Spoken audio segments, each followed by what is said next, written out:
నా పేరు పవన్ కుమార్ గారు. యువరానా నేను లాస్ట్ స్టూడెంట్ గారు కూడా చెప్పాడు బాగుంటుంది.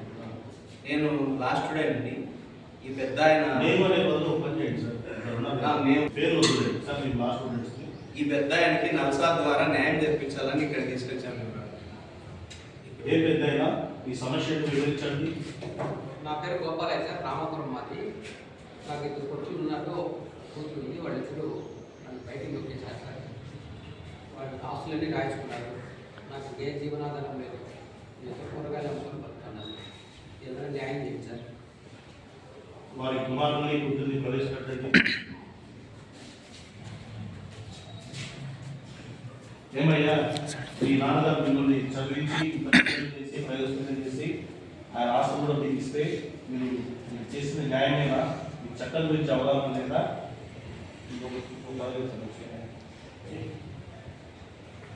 లేకపోతే ఎవరు తోడుంటారు దానికి కొంచెం కూడా మానవత్వం లేదా? మీకు చట్టం గురించి అవగాహన లేదా? నమస్కారం సార్.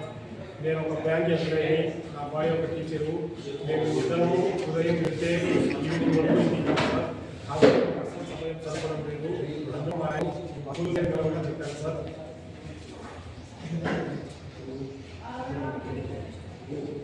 సార్ నమస్కారం సార్.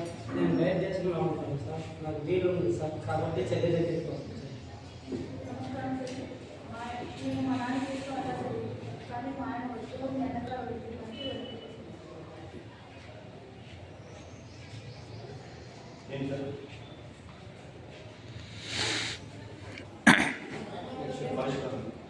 బ్యాంక్ ఎంప్లాయీని, నా భార్య ఒక టీచరు. మేము ఇద్దరం ఉదయం వెళ్తే సాయంత్రానికి ఇంటికి వస్తాం సార్. మాకు అస్సలు టైం సరిపోవడం లేదు. అందుకు మా నాయనలు మా చెల్లెల దగ్గరికి సార్.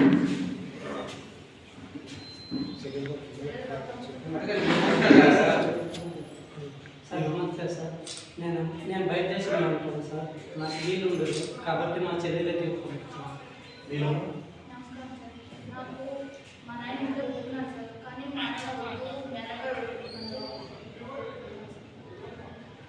మిమ్మల్ని ఇంత పెద్ద చదువులు చదివిస్తే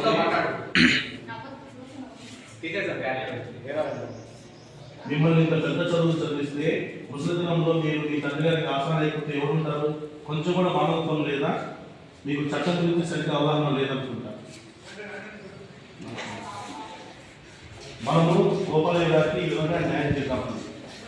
Hindu adoption and maintenance act 1956 section 20 ప్రకారము వారి పిల్లలు నెల 15,000 గోపాలయ్య గారికి మెయింటెనెన్స్ చెల్లించాలి. అలా చెల్లించకపోతే ఆయన నుంచి పొందిన ఆస్తులు తిరిగి ఆయనకే వచ్చేలాగా చేద్దాము. అలా చేయని పక్షాన వీళ్ళు శిక్ష కూడా గురవుతారు. ధన్యవాదాలు.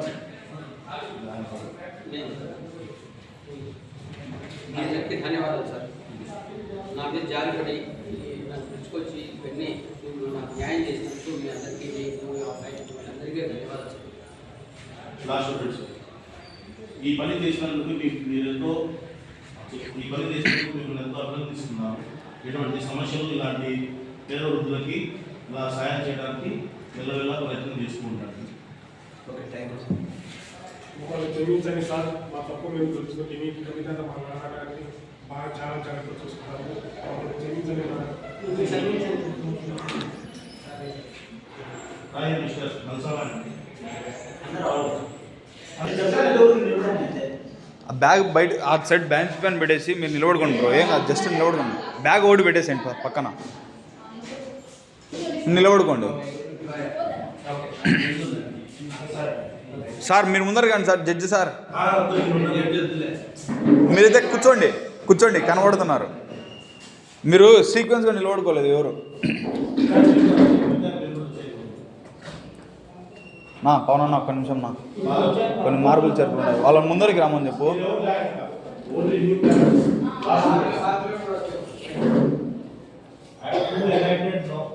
వచ్చేయండి.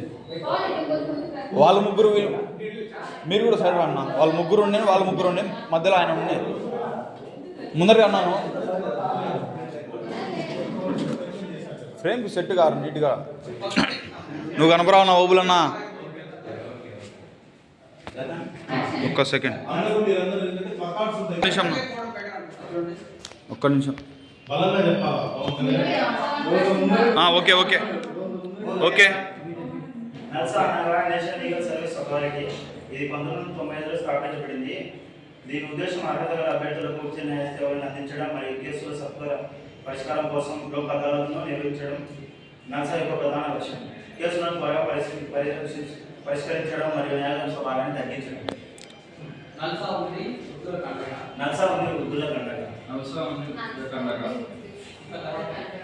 వాయిస్ ఓవర్ ఫుల్గా రావడం లేదు.